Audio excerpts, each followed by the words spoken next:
Hello,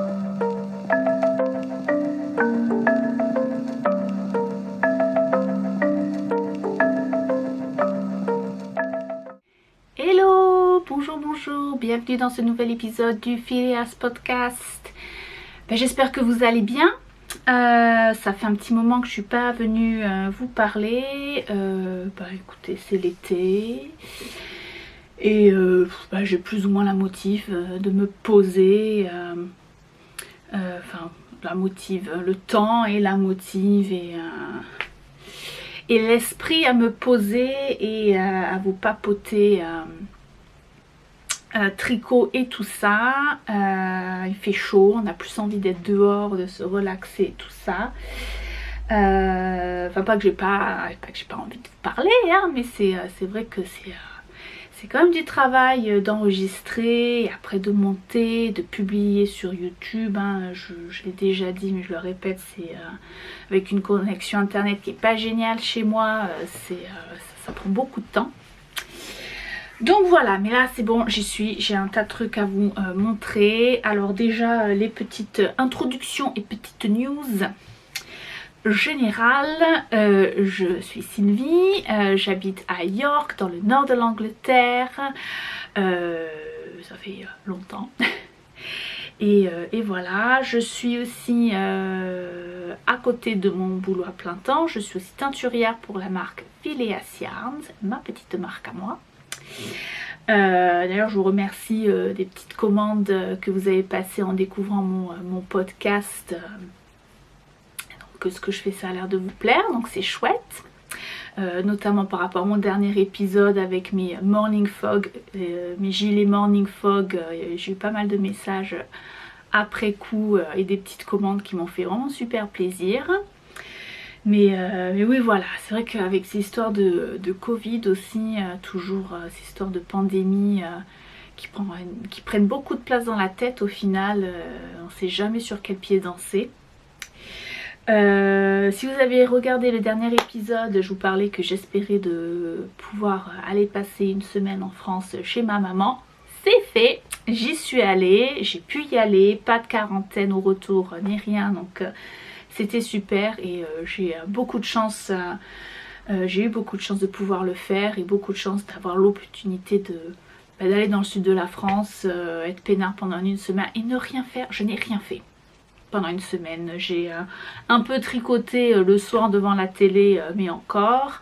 J'avais juste envie de déconnecter total et de passer du temps avec ma maman et ma famille. Je suis allée voir mon papa aussi du côté de Toulon. Oui, je suis toulonnaise. Et voilà, donc voilà, j'ai beaucoup lu. J'ai lu 2 bouquins en une semaine. Bon, pas non plus guerre épée, hein, mais voilà. Donc ouais, c'est super. Là, je suis revenue.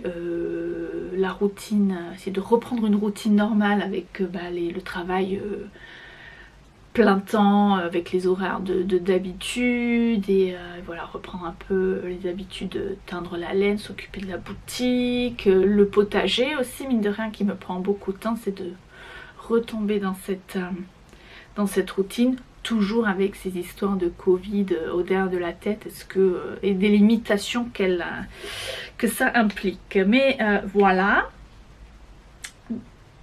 Qu'est-ce que je voulais dire? Tralala, tralala.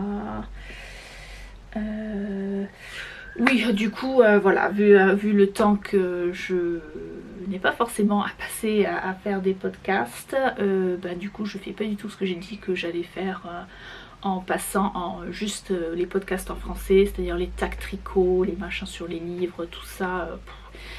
C'est rien que d'y penser, ça me démotive complètement.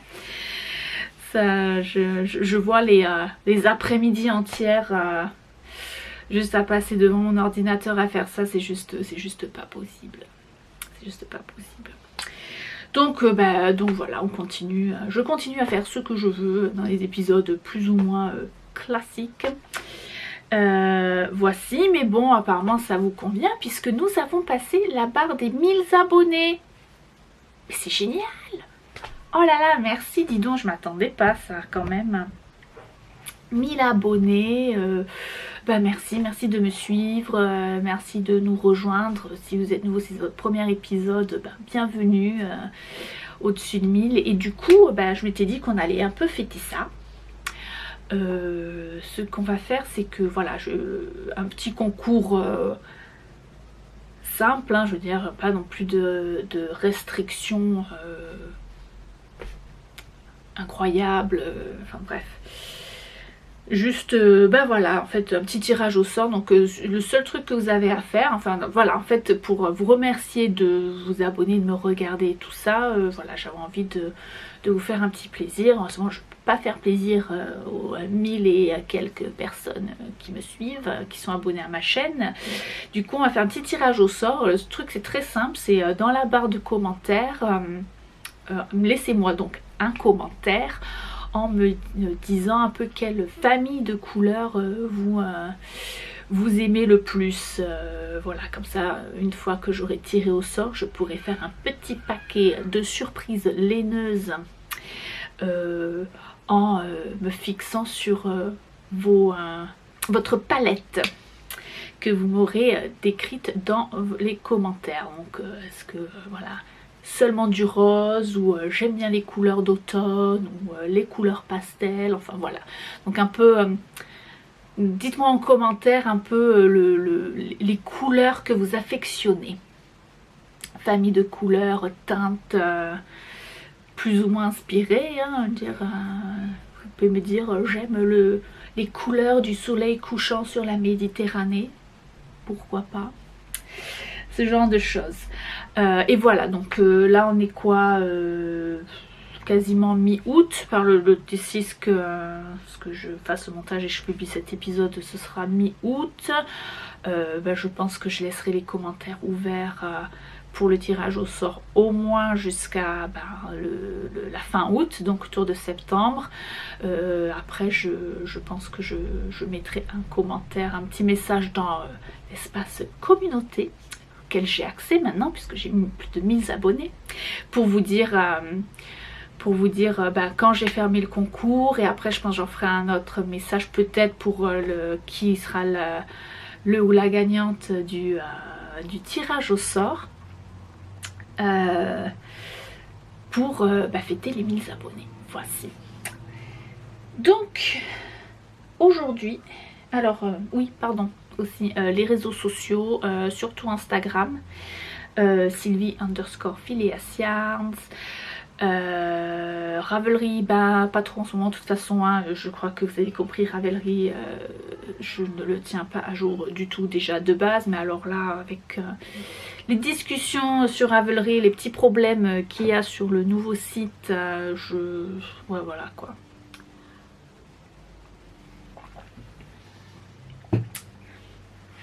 Ça m'inspire pas de faire des efforts sur cette plateforme.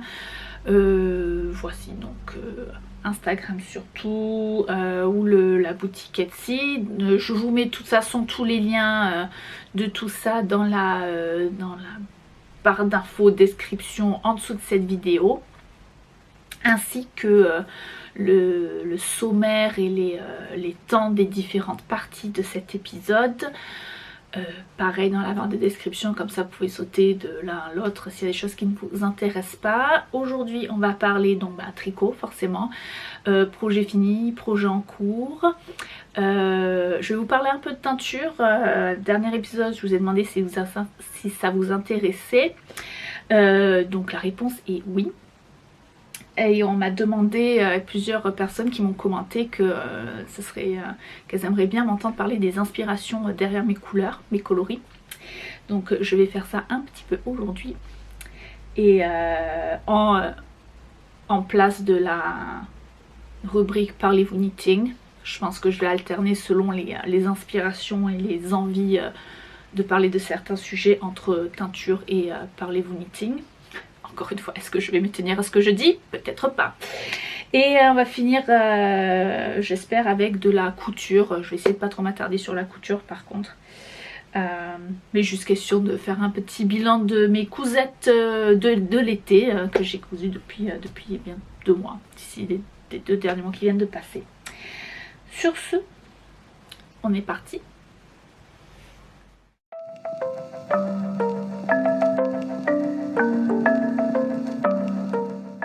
Projet fini, et je vais commencer par un projet fini que je n'ai pas tricoté moi-même. Vous vous rappellerez dans le dernier épisode, si vous l'avez vu, que j'avais tricoté une paire de chaussettes Black Sesame Ice Cream Socks, patron de Claire Divine, dans le cadre d'un échange, entre tricopines d'Instagram. J'avais donc tricoté ces chaussettes pour Isabelle, qui est Shigella Flexnery sur Instagram. Et bon, du coup j'ai reçu ma paire de chaussettes que elle m'a tricotée, donc je me suis dit que j'allais vous les montrer parce que c'est quand même, bon, il y en a deux, hein. Il y en a deux, hein, forcément, elles sont quand même super chouettos. Voilà, le patron vient du livre 52 Weeks of Socks qui a été publié par Len Magazine. Et en fait, au cours des discussions, avant qu'on choisisse les patrons et qu'on se mette à tricoter les chaussettes, en fait, Isabelle m'avait dit, bah, regarde dans tous les patrons de chaussettes de 52 Weeks of Socks, s'il y en a qui te plaisent, fais-moi une petite sélection, puis après j'en prendrai un pour garder quand même un peu l'élément de surprise.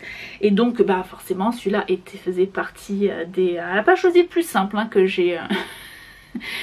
que j'avais sélectionné, je pense. Vous voyez, il y a des petits câbles et un petit petite grille comme ça, super chouette. Et donc c'est le patron Lotte L-O-T-E Lotte Socks de Émilie Ricard. C'est le patron, le numéro 25 dans le livre. Je n'ai fait que copier les infos que Isabelle a partagées sur son Instagram, hein. Voilà. Mais bon, voilà, j'allais vous les montrer. Elles me vont nickel. La laine, la couleur principale, c'est de la laine Viola, qui est une marque de laine canadienne. C'est de la 100% Merino. Donc voilà, c'est Viola Emily, de son nom entier. La demoiselle fait sa teinture au Canada. D'ailleurs, et Viola, en fait, elle est connue chez nous beaucoup pour avoir travaillé un temps, parce qu'elle habitait ici un temps, et elle travaillait pour John Arbonne Textiles. D'ailleurs, eux, ils ont une ligne de laine qui s'appelle aussi Viola, avec des couleurs que j'aime beaucoup. Non, je vous l'ai jamais montré, je crois. J'en ai tricoté, mais je pense que c'était avant que je fasse les podcasts. Bref. Donc ça, c'est la couleur principale.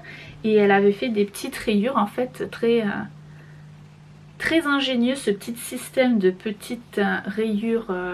C'est surtout au niveau de la pointe, au cas où je devais en enlever ou en rajouter pour pouvoir avoir les chaussettes à la longueur que je voulais. Donc c'est pour ça que j'ai les deux petits restes au café que j'en rajoute, et j'ai trouvé ça super sympa. Mais j'aime beaucoup, donc voilà, un petit swap chaussettes bien sympathique. Parlant de chaussettes,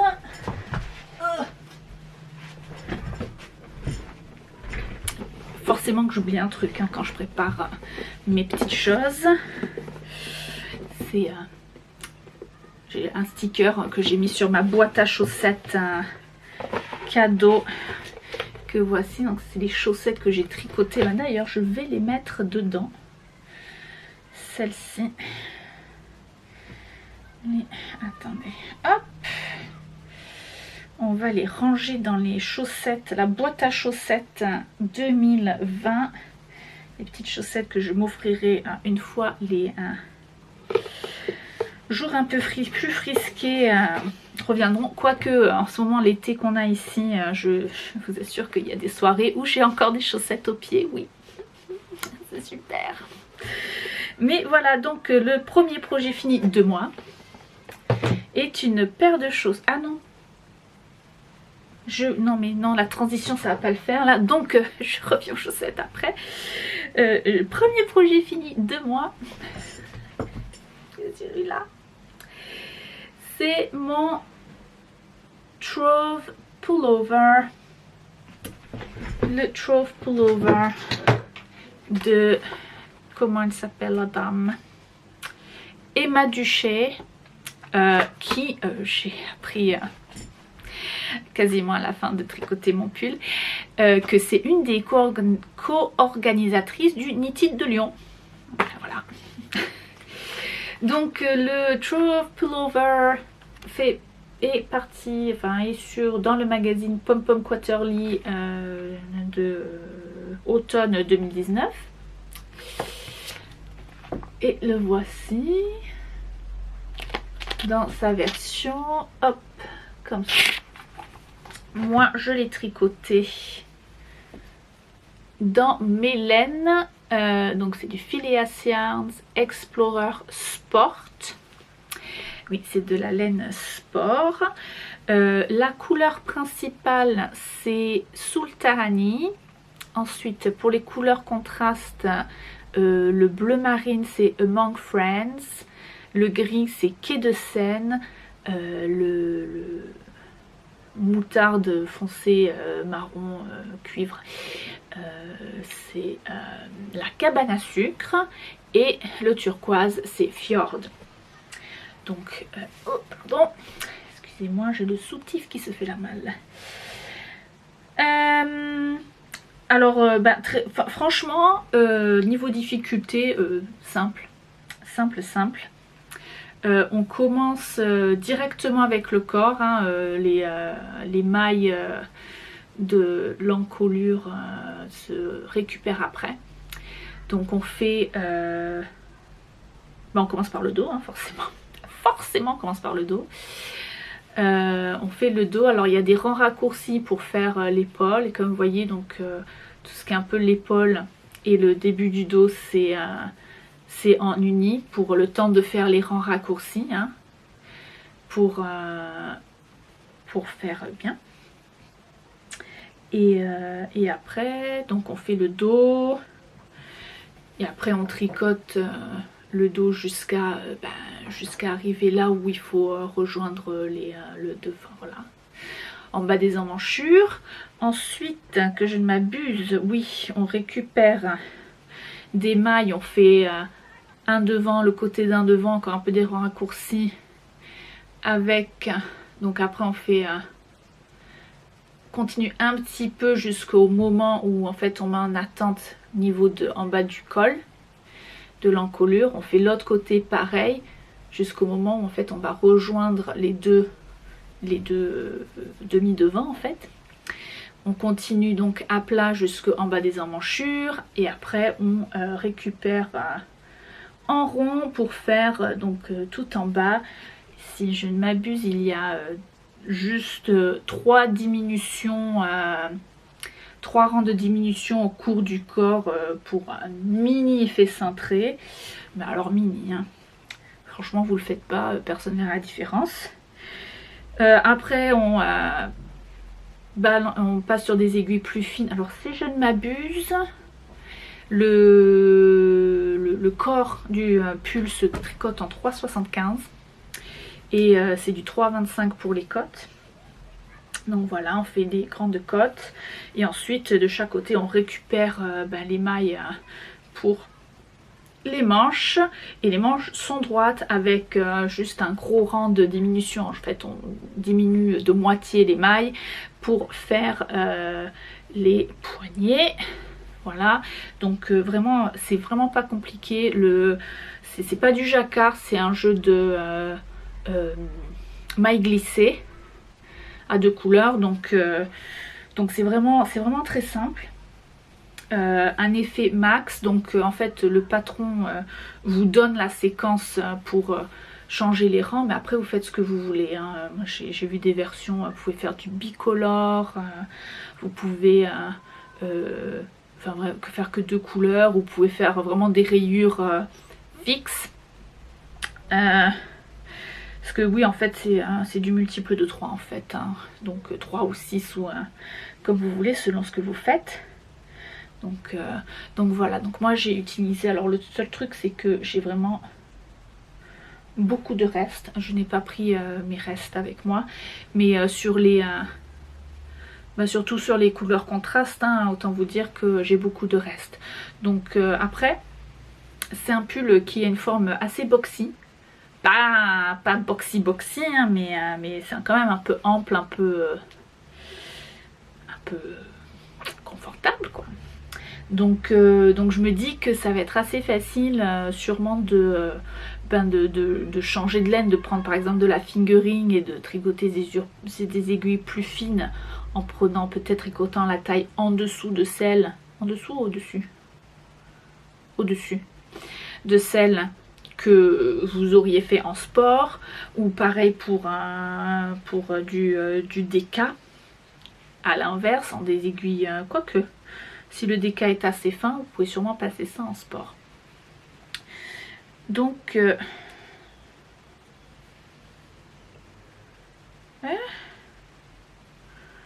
que j'ai fait? J'ai l'impression qu'à un endroit, je viens de voir que j'ai ma séquence qui se décale. Qu'est-ce que j'ai fait? C'est tout décalé. Oups. Bon, bah, faut avoir le nez dessus, hein. Comment vous dire? Ah ouais, non, mais vraiment. Je me demande si c'est là. À un moment, je me suis plantée. J'avais fait 3 rangs de... En fait, chaque partie de mailles glissées sont séparées de 2 rangs de jersey. Hein. Et il y a un endroit où j'en avais fait 3. Donc, du coup, j'ai dû défaire. Je pense que c'est là. J'ai dû défaire et à pas reprendre du même début de rang que... Bon bref, c'est pas choquant parce que le comptillé, il n'y a pas de... Mais ouais, c'est marrant. Je viens de le voir. Est-ce que je vais défaire? Non. Donc oui, donc moi j'ai fait ça avec ma laine tête à la main. J'ai beaucoup de restes. Donc c'est vrai que niveau budget, c'est pas le plus économique. Si... Enfin, pour moi oui, parce que c'est la laine que je teins. Donc au final, elle est là quoi. Je l'achète à prix de grossiste et je la teins et après les restes, je vais en faire des choses, il n'y a pas de souci. Mais après c'est vrai que si j'avais eu à acheter la laine tête à la main, oui ça aurait fait quand même un budget un peu olé olé. Le patron recommande la laine de la Tererum Natura Ulysse, donc déjà je pense que c'est un peu plus budget. Après voilà quoi, je veux dire n'importe quelle laine un peu plus commerciale, de la Drops ou des choses comme ça, ça peut très bien faire l'affaire. Et comme je vous disais, excusez-moi, hein, il fait très très chaud aujourd'hui, canicule britannique, il fait 25 degrés. Oui, moi j'ai fait donc avec la séquence couleurs et le nombre de couleurs qui sont préconisées. Rien ne vous empêche de limiter à 1 ou 2 couleurs contrastes au lieu de 4 par exemple. Genre, surtout avec un fond un peu écru, vous pouvez faire un genre de marinière un peu cool en faisant que 2 différents bleus ou du bleu avec des rayures un peu rouges ou des choses comme ça franchement, ou même en une seule couleur contraste mais genre à speckle ou une pelote de laine qui fait un dégradé tout seul, enfin bref, il y a vraiment un tas d'options pour adapter ce patron à un tas de choses qui vont avoir des effets super sympas. Et donc l'autre projet fini d'aujourd'hui, ce sont cette paire de chaussettes, que voici. Je n'ai pas besoin de vous mettre ça sur un bloqueur, hein, je veux dire c'est des chaussettes un peu plus basiques que j'ai tricoté dans la laine Beehive Yarns Barbarella, qui est une laine 75% superwash mérino, 20% nylon et 5% stélina. Est-ce que vous allez voir que ça fait des petites paillettes? Non, on ne veut pas voir ma tête, on veut voir les paillettes.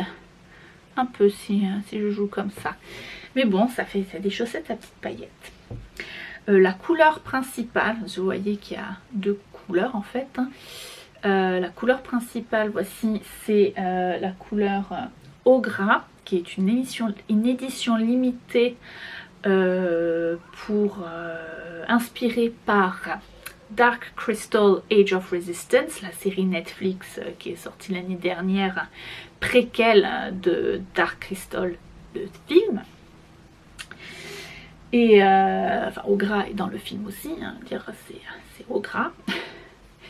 Et donc voilà. Et en fait, peu de temps après que Beth Behavians, qui est une collègue teinturière de York, donc pas peu de temps, elle avait fait 2 coloris limités. Elle a lancé un club mystère autour, pareil, de Dark Crystal Age of Resistance. Et j'avais pris juste le premier tour, il y en a eu 4. J'ai pris le premier tour et qui était du coup basé sur le personnage, un des personnages principaux, Ryan. Est-ce que... Oh, excusez-moi, il y a un peu la réflexion de la fenêtre hein, avec ce magnifique soleil qui est bien trop rare ces temps-ci. Et en fait, donc il y avait 6 mini de 20 grammes dans ce paquet. Et autant 5, comme vous allez le constater incessamment sous peu, vont super bien ensemble. Autant le bleu turquoise comme ça, je trouvais qu'il s'accordait mieux au coloris au gras que au reste du paquet de mini. Donc du coup voilà, j'ai fait mes côtes, mes talons et mes pointes dans le mini du paquet Ryan, comme ça. Hop. Et donc, transition, les projets en cours.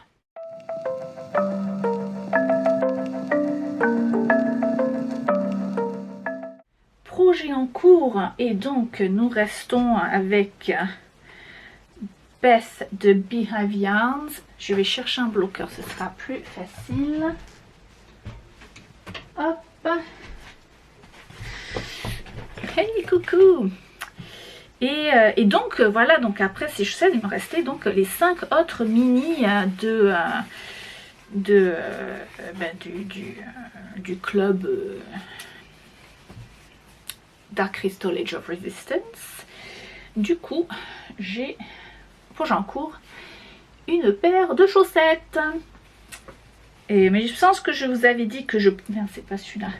Que je projetais de faire ça de toute façon déjà. Donc voilà, donc j'en suis quasiment à la pointe de la deuxième chaussette. Hein, je vais garder. Donc en fait, ce que j'ai fait, c'est que j'ai donc la paire chaussette que je vous ai montré en fini, c'est ma recette de base, 64 mailles. Je fais ma tige, je fais mon talon renforcé, et je fais, enfin voilà quoi, je tricote ça en fermant les yeux, en dormant. Et du coup, ce que j'ai fait, c'est que j'avais donc l'idée de faire ce fade, ce dégradé avec le reste des couleurs.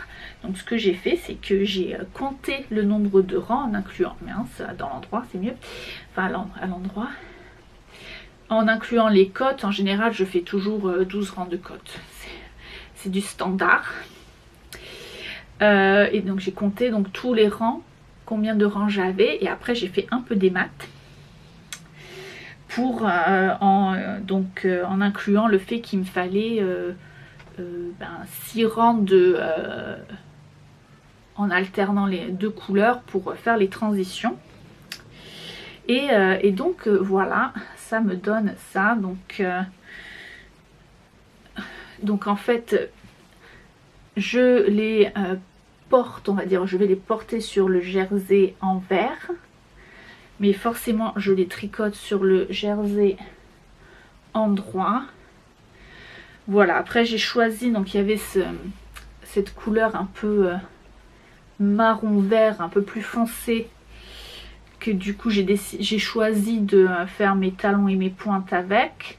Ce qui en fait, c'est un peu pratique pour pouvoir tourner. Ah, une bougnette vient s'incruster.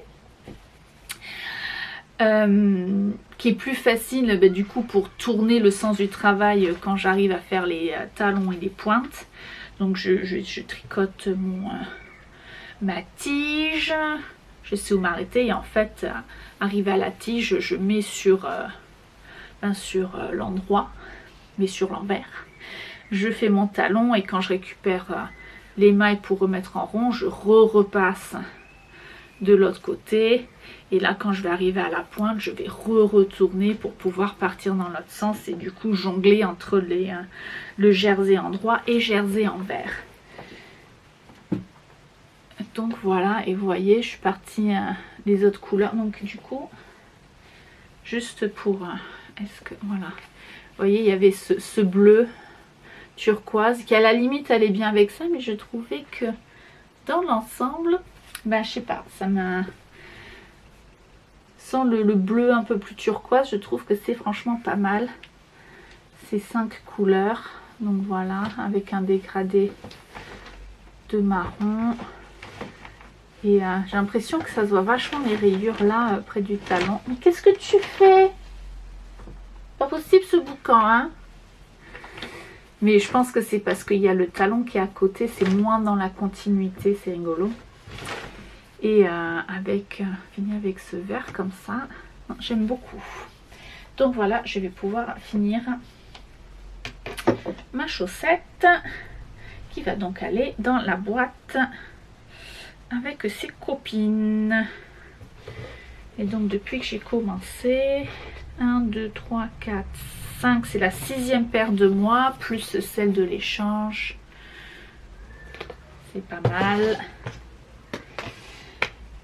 Autre projet en cours, un que je vous ai déjà présenté, que j'ai presque fini, c'est... Oh, oula, j'ai failli perdre mes pointes d'aiguille. C'est ce magnifique chose qui n'a pas de forme, c'est le gilet de Zézette. Qui est en fait, une fois qu'il sera bien fini, bien bloqué, tout joli, le Sparkle cardigan de Rory Locatelli. Donc il y a un gilet un peu colvé avec des motifs ajourés. C'est pour ça qu'il ne ressemble à rien en ce moment. Est-ce que... Ah, très bien, j'ai l'échantillon. Je ne sais pas si je vous l'avais montré, mais voilà mon échantillon. Bon, avec la partie jersey juste pour bien calculer le nombre d'aiguilles, mais après je me suis dit que j'allais faire un petit... les petits ajourés pour voir ce que ça donnait. Donc voilà, ça va être bien sympa. La laine, c'est de la... Je vous rappellerai encore quand il sera fini, de la BC Garn Biobalance qui est du 55% laine bio et 45% coton bio. Voilà, dans un coloris marron cacadois un peu, mais bon, joli. Joli cacadois qui est BL 006. Hein. Il n'y a pas de nom de couleur, c'est des numéros que j'avais achetés à Berlin, à Wollwin Berlin. Wollwin, je crois, je sais plus. L'un ou l'autre, enfin bref. À Berlin. Donc voilà, donc il me reste juste à remonter les mailles de l'encolure et de faire avec les bandes de boutonnage. Donc voilà, je vais faire ça, lui donner un bon coup de blocage, acheter des boutons. Et voilà, d'ailleurs sur mon échantillon, comme je vous l'ai montré l'autre fois, j'ai fait, à l'endroit c'est mieux, mon petit machin avec ma petite bande de boutonnage avec les trous pour ou amener en mercerie si je me sens, mais voilà, ou regarder comparer avec une taille de bouton que moi j'ai déjà pour pouvoir après commander les bons sur internet. Je vous reparlerai en détail de la construction et de la difficulté de ce patron. C'est pas pour les débutants, ça je peux vous le dire de suite, hein. C'est pour ça qu'il met du temps à être fini. C'était quand même du sport. Autant les patrons de Rory Locatelli, vraiment je les adore, autant celui-là je l'ai trouvé pas forcément bien écrit. Enfin il manque des bouts quoi, il manque, je sais pas, c'est pas aussi raffiné niveau des détails que d'autres. Excusez-moi.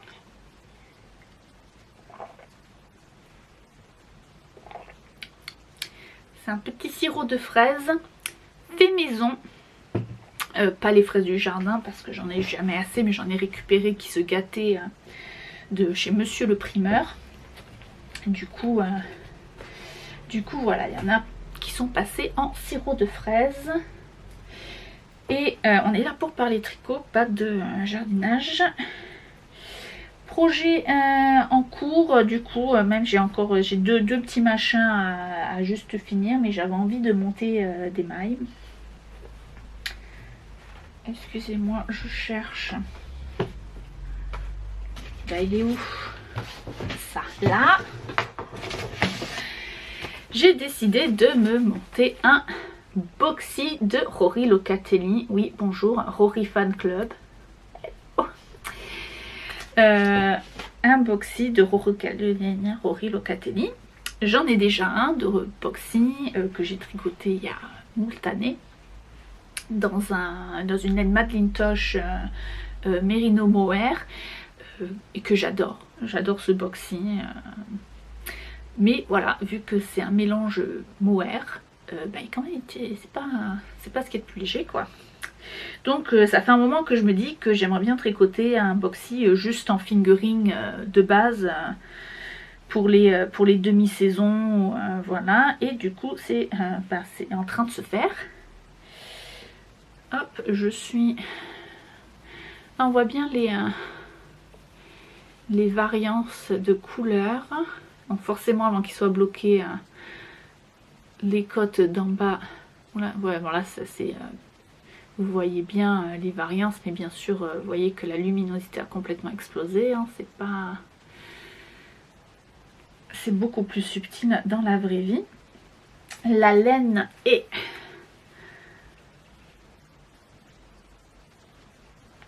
Old Maiden Aunt Yarns.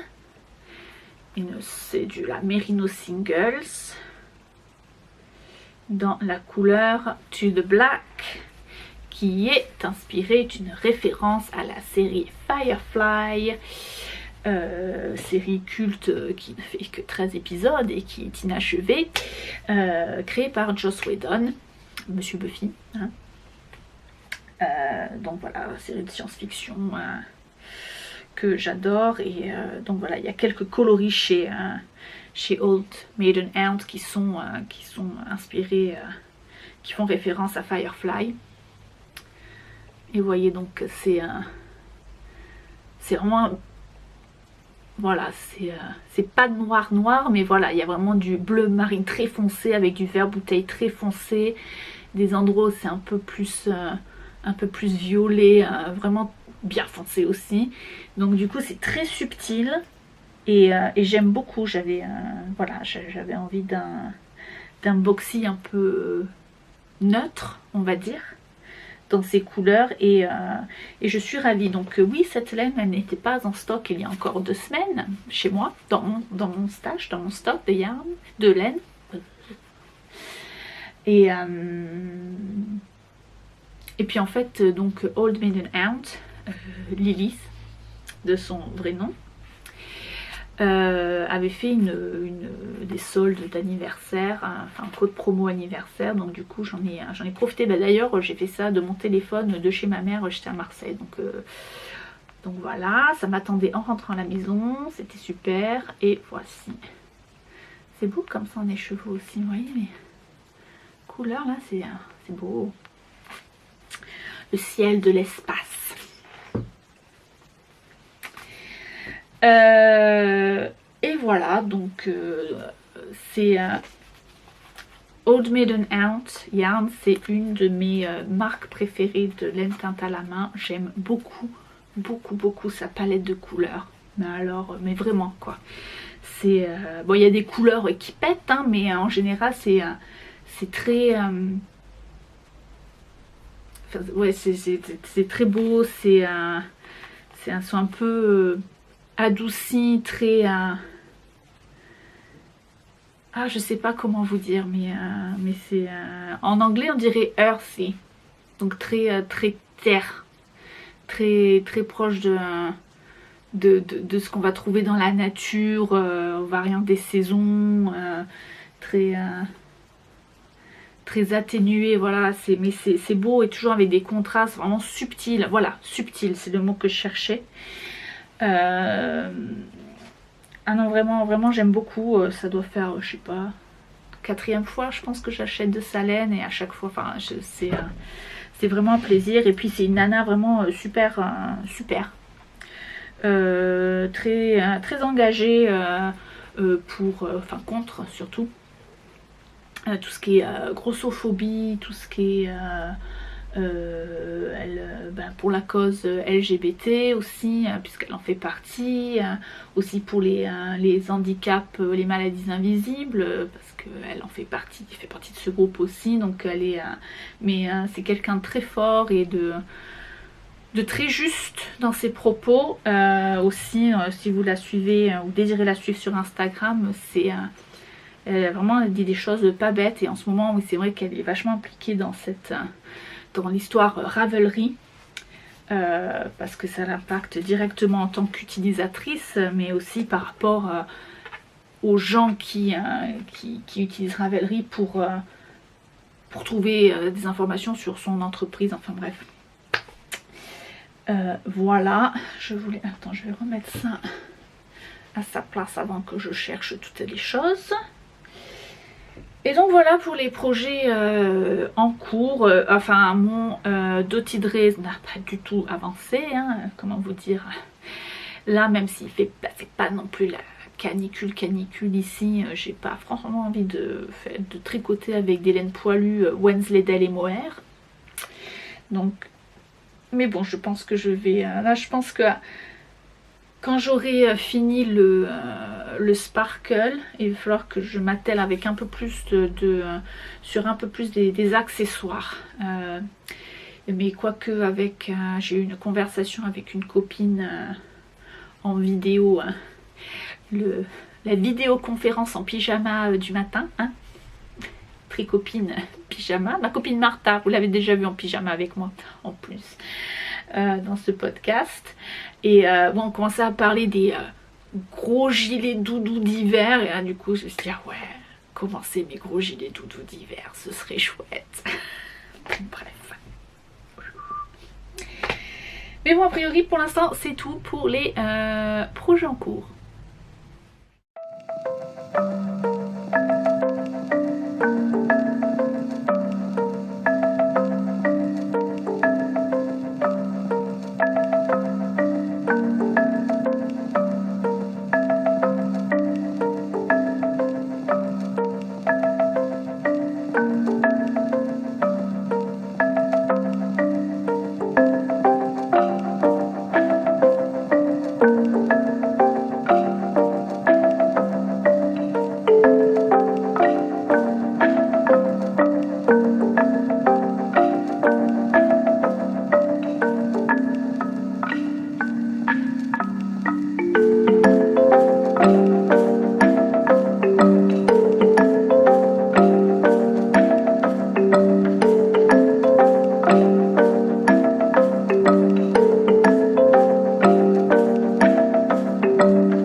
un peu de teinture et des inspirations couleurs qui sont derrière certaines de mes couleurs.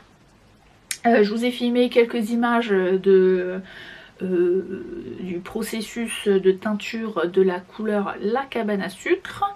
Du coup je me suis dit que j'allais orienter cette première partie de inspiration couleur autour de la famille couleur jaune. Donc nous avons La Cabane à Sucre qui est ici présentée sur la laine Explorer Sock parce que c'était la boîte la plus près et que voilà. La Cabane à Sucre est inspirée de mes voyages au Canada, enfin, surtout la première fois où je suis allée au Canada, où on est allé donc dans une cabane à sucre au Québec. La cabane à sucre, c'est là où ils vont récolter le sirop d'érable, la sève de l'érable, et le transformer en sirop qu'on aime beaucoup. Et en général les grosses maisons à sucre, les cabanes à sucre, va y avoir un restaurant où c'est un menu tout à l'érable, tout arrosé de l'érable, les saucisses purées arrosées à l'érable, tout. Et à la fin en général, après le repas, une fois que tu n'en peux plus, parce que en général tu payes et tu manges à volonté en fait, il va avec le sirop d'érable, c'est très diététique, comment vous dire, très diététique. Sur le chemin de la sortie, il y a la tire-sur-neige. Tire-sur-neige, bon, ouais, forcément la saison du sirop d'érable et des cabanes à sucre en général c'est à la fin de l'hiver. Moi j'étais allée, c'était genre fin mars, début avril, donc oui il y a encore de la neige. Et donc la tire-sur-neige, c'est le sirop d'érable chaud qui est coulé sur un banc de neige propre, hein. Et au contact de la neige, le sirop d'érable qui est chaud va se refroidir, mais pas dur, ça va faire un peu caramel mou. Et en fait, il vous enroule ça autour d'une petite spatule en bois et ça vous fait la petite sucette un peu mouligasse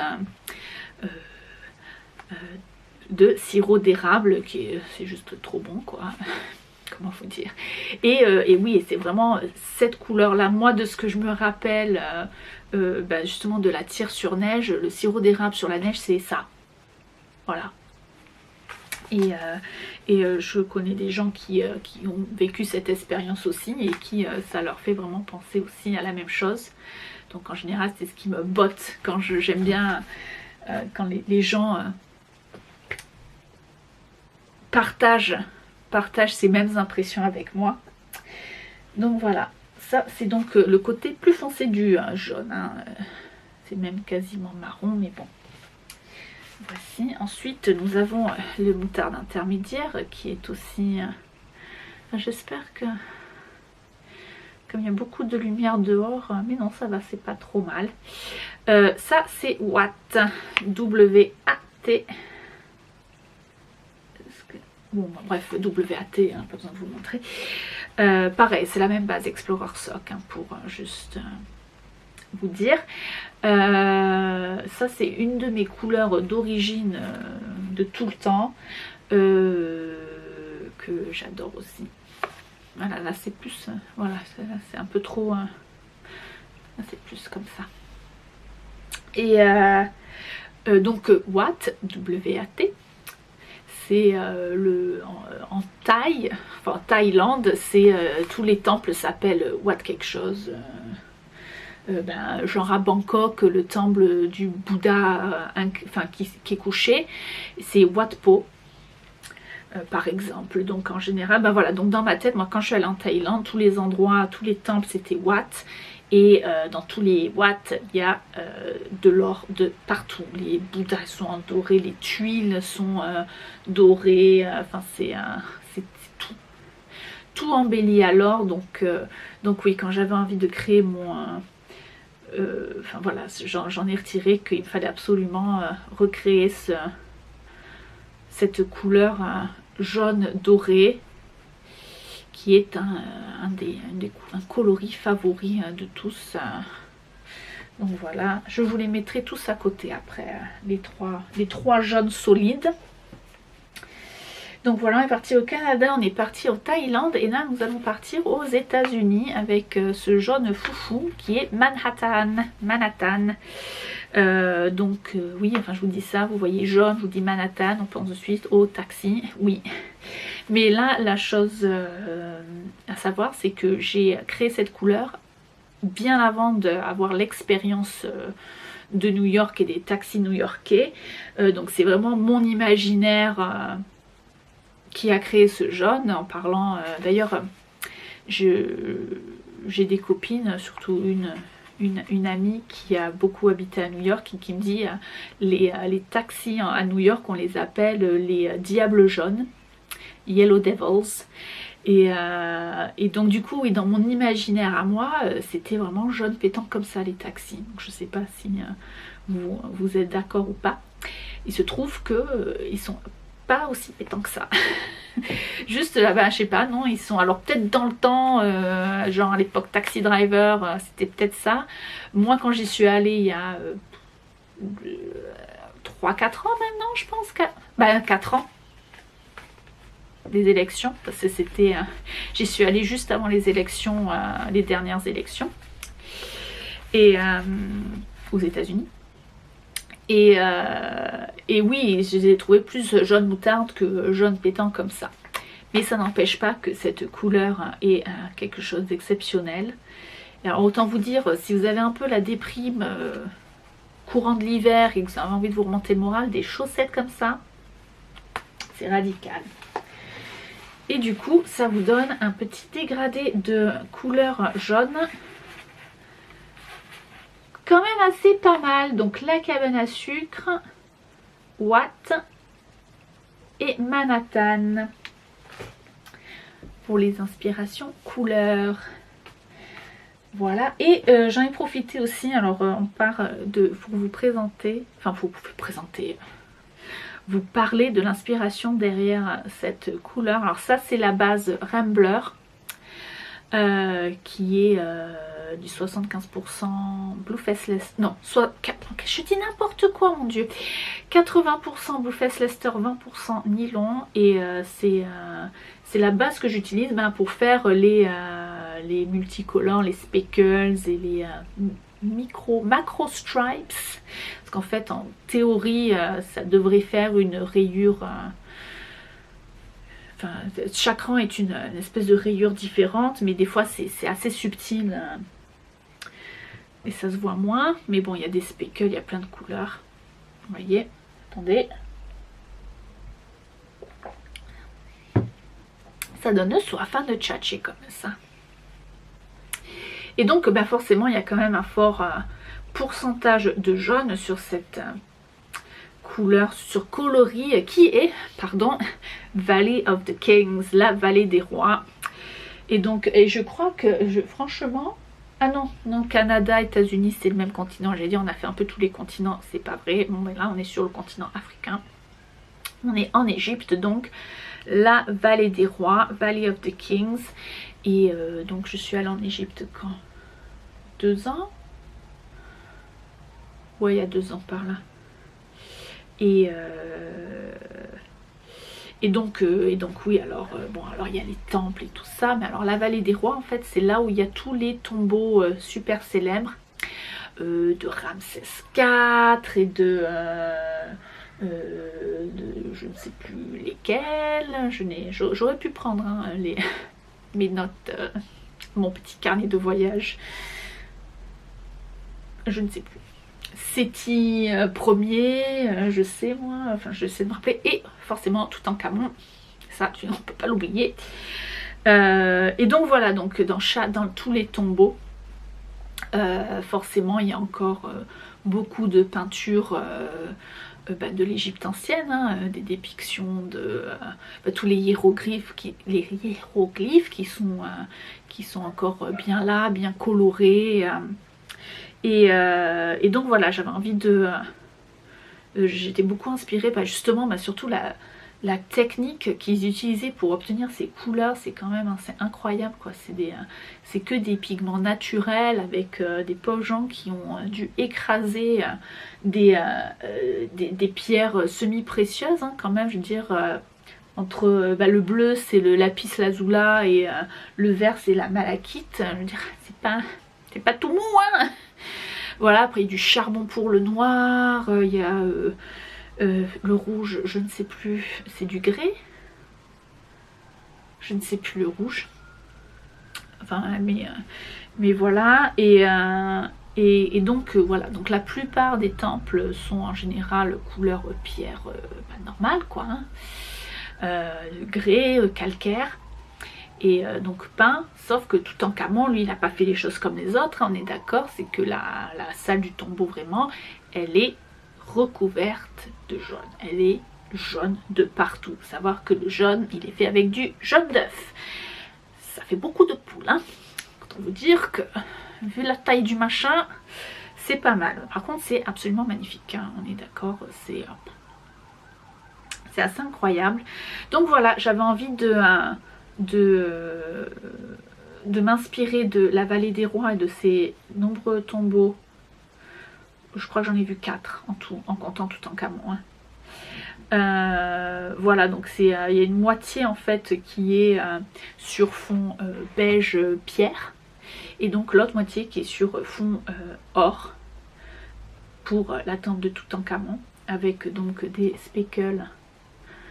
Il y a du bleu, il y a du vert émeraude, il y a du rouge orangé, il y a du noir, il y a du brun aussi.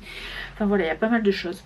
Et j'en profite pour vous dire que souvent en fait ces écheveaux là, ils sont différents les uns des autres en fait. C'est pas...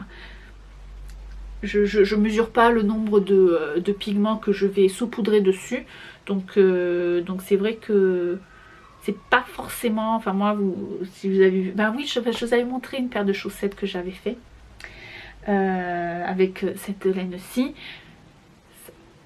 Selon comment je les teins et selon où les chevaux commencent et finissent, des fois c'est un peu comme ça aussi. Il va y avoir plus ou moins de speckles, de petites pépites de couleur. Quand vous allez tricoter votre chaussette, des fois il suffit juste de commencer par le bout. C'est vrai, ça m'est déjà arrivé moi d'ailleurs d'avoir commencé une chaussette qui était pleine, bourrée de speckles et au fur et à mesure que j'avançais sur la deuxième, ça s'est estompé, c'était assez rigolo. Ouais, voilà, c'est un peu un mystère à chaque fois. Donc, puis il y a des fois où j'ai la main plus légère que sur d'autres écheveaux, bon bref. C'est un peu aléatoire donc en règle générale, la teinture à la main, c'est jamais une science fixe, hein, une science précise. Mais alors quand on parle de speckle, c'est encore pire. Donc voici les inspirations des couleurs, des coloris de la famille jaune. En parlant de famille couleur, je vous rappelle que le petit concours des 1000 abonnés est en route et que la seule chose à faire c'est de m'indiquer en commentaire quelle famille de couleurs vous aimez, vous affectionnez particulièrement. Je ferai un tirage au sort pour celle ou celui qui aura la chance d'avoir un petit colis surprise laineuse formulé autour de cette préférence couleur indiquée dans le commentaire. Et sur ce, un peu de couture.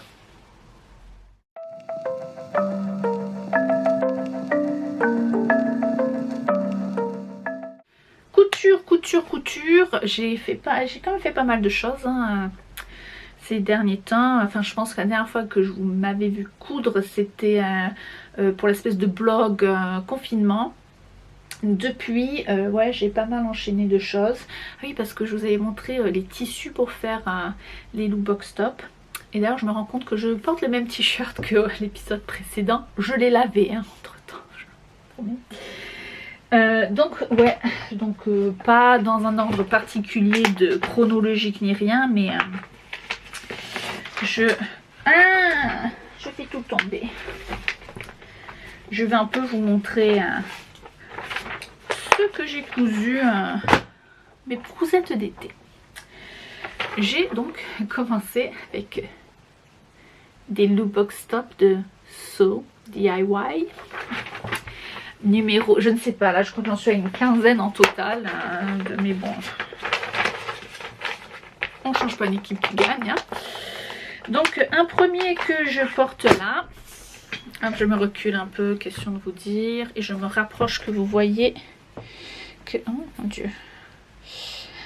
Voilà, que c'est une double gaze que j'ai acheté chez Benitex. J'ai fait une commande chez Benitex que j'avais fait envoyer chez ma mère. Et il y avait cette double gaze qui à la base était blanche. Et oui. Puis je l'ai lavée avec un tissu où il y a du gris dessus et ça a des teints. Et en fait j'adore quoi. Ça a juste des teints vraiment très légers. Et franchement, bah, j'adore quoi. Ça me dérange pas du tout. À la limite, je pense que je le porte plus volontiers que s'il avait été blanc. Donc c'est très bien. Donc voilà, avec un petit bouton. Ces petits boutons éléphants. Voilà. Le Lookbox Top, ben, c'est un peu plus simple. Hein. Il y a genre... Bon là, celui en tissu chaîne et trame, il est en 3 bouts. Il y a 2 demi-dos et la pièce de devant. Plus la bande d'encolure. Hein. C'est vraiment très simple. On joint les 2 demi-dos en laissant du coup jusqu'à là où va y avoir l'ouverture pour faire le petit biais, la petite attache qu'on fait de ce pas. Ensuite on rejoint les épaules avec le devant, on fait on coule depuis dessous le bras jusqu'en bas, on fait les côtés, hein. Ensuite on fait le petit ourlet pour les manches, on met la bande d'encolure qui est un biais vers l'intérieur, hein, voilà. Et après on fait l'ourlet d'en bas. C'est vraiment c'est du simplissime. Simplissime. Lookbox Top, box top, donc c'est forcément c'est un boxy. Donc voilà, moi j'ai fait en plein de tissus différents, du coup c'est vrai qu'ils ne ressemblent pas, ils sont pas trop pareils quoi, les uns des autres. Voilà, que vous dire de plus. J'ai sur moi je fais 1m68, donc en général oui je rajoute toujours quelques centimètres à tout. Donc je pense que j'ai dû rajouter 2-3 cm à la longueur du t-shirt pour qu'il me tombe bien. Je pense que le tout premier que j'ai fait, ou les 2 premiers que j'ai fait de Lookbox Top, ils sont un peu juste un peu trop limite sur la ceinture du pantalon ou de la jupe, donc ouais bof quoi. Donc voilà, ça c'est le premier. Le deuxième que j'ai fait, il est là, dans un tissu que j'adore, c'est une crêpe quoi, c'est une crêpe viscose de chez Mondial Tissu. Et en fait là c'est là que je vous avais dit qu'en fait j'ai dû bricoler le dos, les pièces de dos, parce que j'avais pas pris assez de tissu. Je pense que j'avais pris qu'1 mètre en pensant qu'en largeur ça allait rentrer, mais à chaque fois j'oublie que le Lookbox Top, vu qu'il est boxy, il prend quand même beaucoup de largeur. Et donc ouais, donc du coup j'ai fait un micmac pour avoir cette espèce de faire les pièces de dos en 2 fois, donc forcément le raccord motif n'est pas là du tout, mais bon alors voilà, déjà c'est dans mon dos, je m'en fous. Puis voilà, comme c'est un peu, c'est quand même un tissu, il est pas, voilà, c'est le t-shirt relax, hein, c'est pas, c'est vraiment pas la fin du monde. J'ai mis un bouton noir un peu plus basique. Voilà, je l'aime beaucoup, il est très léger, le tissu se porte vraiment bien. Je m'applique de le repasser sur l'envers en plus, je fais ça bien. Donc ouais, super, je suis très satisfaite de celui-là aussi. super pour l'été. Et j'en ai fait un troisième de Loubbox Top. En jersey cette fois. Et qui en fait est moins boxy. Bon, attendez, est-ce que je vais... Est-ce que ça va se voir? Si je mets sur... Ouais, je pense que ouais. Si je prends celui-ci... Donc en fait... Vous voyez, la largeur est beaucoup moins. Parce qu'en fait, pour le jersey... J'en ai déjà fait un comme ça, hein, en gris, il y a plusieurs années. Et en fait, ce que j'avais fait, que j'ai refait, c'est que pour un t-shirt de base, jersey, en fait, j'ai pris la taille en dessous du Loubbox Top. Donc je pense que ma taille, la taille que je fais d'habitude pour le chêne et trame, c'est du medium ML, medium large.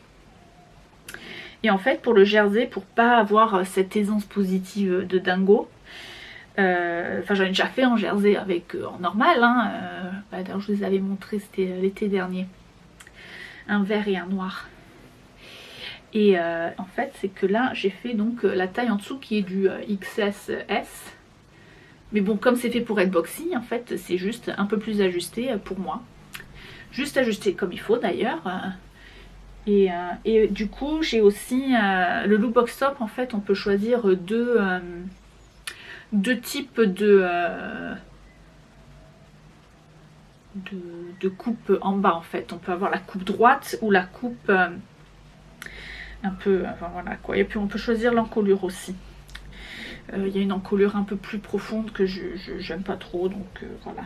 Et donc sur le jersey en fait j'ai fait la version longue avec les pans, les bas arrondis. Voilà, et donc du coup là je pense que j'ai encore du coup il est un peu plus long que les versions coupe droite. Donc voici. Et voilà, et pour éviter que l'ourlet rebique, j'ai fait une double couture sur juste l'ourlet d'en bas. Sur les manches, non, les manches ça va, mais pour l'ourlet d'en bas, ouais, ça a tendance à rebiquer. J'ai pas utilisé la double aiguille, j'ai vraiment fait, j'ai passé une fois et après je suis repassée une deuxième fois en me basant sur la première couture. Voilà, le tissu, pardon, tissu joli, je vous ai écrit où c'est que je l'ai acheté. Ah oui, ce jersey écru, voilà, j'ai fait un t-shirt écru, c'est le basique, le méga basique, que j'ai acheté à une boutique à Toulon, rue de l'Orgue, qui s'appelle Top Tissu. Il y a vraiment des chouettes trucs à des prix super raisonnables. Donc franchement j'y retournerai à Top Tissu à Toulon. Voilà pour les Loubbox Top. Ensuite je me suis fait là, attention, maintenant je range mes patrons dans des pochettes colorées où il y a les instructions et il y a les pièces patrons quoi, et les planches aussi. Astoria de Seamwork Magazine, que j'avais déjà fait une fois dans un tissu nounours avec des nounours dessus. Et donc oui, vous voyez le Astoria, il est cropped. Je l'ai rallongé parce que moi le cropped ça le fait pas du tout. Je change la batterie de l'appareil photo et je vous reprends. Donc le Astoria de Seamworks que j'ai rallongé parce que j'avais pas envie d'un pull cropped, que voici dans un tissu, c'est un French Terry de chez Mondial Tissu. Alors là vous voyez écru, juste écru, mais en fait c'est genre les années 80 avec des petits bouts de... Quoi? Mais non! Téléphone qui me fait des trucs bizarres, excusez-moi. Qui me fait... Et voilà, machin, je sais plus. Qu'est-ce que je disais? Les années 80 avec des petites taches de fluo, jaune fluo, vert et rose fluo. Voilà, que j'ai acheté. Vous voyez, c'est un French Terry. Ça, c'est l'envers. Voilà, du coup, ce qu'il faut savoir, c'est que moi, le jersey, en général, je finis... Enfin, je finis pas mes marges de couture. C'est-à-dire je fais pas de zigzag, rien du tout, un sarbique. Bah, du coup, encore le French Terry, là, il a encore un peu des endroits où il me fait des petits fils qui s'échappent. Mais ça va, je l'ai passé une fois à la machine déjà. C'est beaucoup moins que juste que quand je l'avais fini, que j'étais en train de coudre, il y en avait partout. Et voilà, donc c'est un sweat, ben, ça fait un sweat de base, quoi. Et alors, je sais pas, est-ce que vous allez voir? Oui, que j'ai utilisé un fil jaune fluo pour faire les surpiqûres. Là aussi, c'est du jaune fluo. On voit moins. Donc oui, voilà. Donc la particularité à la limite, c'est qu'il y a cette bande en bas qui est doublée. Comme ça. Mais à part ça, c'est pas... Voilà quoi. Il n'y a pas de difficulté majeure si vous savez coudre le jersey. Voilà. Un sweat qui est sympa, que j'ai pas mal mis au printemps. Enfin là, c'est les jours où c'est un petit peu plus frais et vraiment très bien. C'est ça que je voulais, un petit sweat d'été. D'été mi-saison. Et la dernière chose que je me suis cousue, je regarde le petit machin que je veux. Alors, au secours. Non, c'est pas ça. Bref. Tant pis, j'ai pas le bon machin. J'ai le bon machin quelque part. Non, bon, bref. C'est pas grave. Une paire de shorts. C'est les Miller Shorts encore de Simworks Magazine. Et j'avais fait la version jupe qui était un bonus l'année dernière. Et là j'ai fait la version short. Et alors c'est un... Il sort du lavage. Le truc qui sort du lavage, il est pas repassé les tout froid. C'est magique. Mais bon, c'est le short pour traîner à la maison. Parce que je suis pas très short de base, mais bon, pour là c'était l'été, j'ai dû le coudre. Ça devait être pendant la canicule du mois de mai, je pense, où ça m'a donné l'idée de le faire, où j'avais vraiment très très chaud. Ça en peut plus de ce soutien-gorge. Et voilà. Et en fait, donc le tissu, je pense que c'est un coton lin que j'avais acheté à Merchant Mills, enfin sur le site Merchant Mills. Je pense que c'est un coton lin parce que ça fait très longtemps que je l'ai acheté. Et en fait, à la base, j'avais commencé à coudre une jupe avec. J'avais fait quasiment, enfin voilà, j'en étais à monter la bande de la ceinture et il fallait encore que je mette le zip. Franchement, j'étais quand même bien avancée. Mais je m'étais rendu compte que elle était trop serrée, enfin elle était trop petite quoi, c'était pas la bonne taille. Donc ce que j'ai fait, il me restait quand même un coupon d'une taille quand même pas mal pour y faire quelque chose, plus les bouts de la jupe. Donc j'ai réussi à... Et d'ailleurs après lavage, je pense qu'on ne voit plus qui vient de la jupe, qui vient du coupon qui n'avait pas été utilisé. Donc en fait je pense que j'ai réussi à couper les pièces de devant, les jambes de devant dans le coupon de base. J'avais démonté les poches patch de la jupe qui du coup je pense m'ont servi à faire entre autres les doublures de poche de celui-ci, du short. Du coup dans les panneaux de la jupe j'ai dû réussir à faire à mettre les deux derrière, les deux pièces de derrière du short. Et je me demande si j'ai pas coupé la ceinture, enfin le gros de la ceinture dans la ceinture de la jupe au final. Donc ouais, j'ai un peu fait du Tetris puzzle pour faire... mais c'est tout qui est rentré, nickel, au final. Et voilà, Miller Shorts, j'aime beaucoup la ceinture du Miller. Autant dans la jupe, sur la version jupe que sur la version short. Donc je suis en train de me motiver pour reprendre ce patron et le mélanger avec le pantalon Moji. Qui ont les jambes un peu plus ajustées, que j'aime pas mal aussi, et en fait de faire un micmac pour me faire mon pantalon de rêve, enfin un pantalon qui va me plaire. Voilà, peut-être le défaut du Miller, c'est que l'entrejambe tombe quand même assez bas, donc c'est pour ça je pense que un micmac entre les deux pantalons ça va être pas mal. Enfin, on va être les deux patrons, du Moji et du Miller. Ça va le faire. Mais voilà, donc du coup, ouais, short d'été, là, pour traîner à la maison, tout ça. Là, je l'ai mis toute la semaine où j'étais en France. Dès qu'on était à la maison, c'était, je mettais ça, quoi. Je mettais le short. Voilà. Et c'était nickel. D'ailleurs, je l'avais amené, j'avais une tache de framboise dessus. C'était magnifique. Et ben voilà.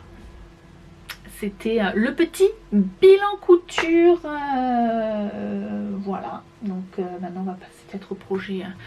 Penser au projet d'automne. Quoique j'ai encore plein de t-shirts à faire. J'ai plein de choses, plein de tissus, plein d'idées, plein d'envies. Pas de temps. Voilà. Grand drame. Ben donc voilà, je pense que ce sera tout pour aujourd'hui. Ouais. Voilà. J'ai complètement perdu le fil de mes pensées au fur et à mesure de ce... Juste pour vous montrer à quel point j'ai le cerveau... les soucis là... Enfin les soucis, j'ai pas des soucis, hein, il y a des pires comme soucis, hein, je veux dire, mais c'est juste les préoccupations.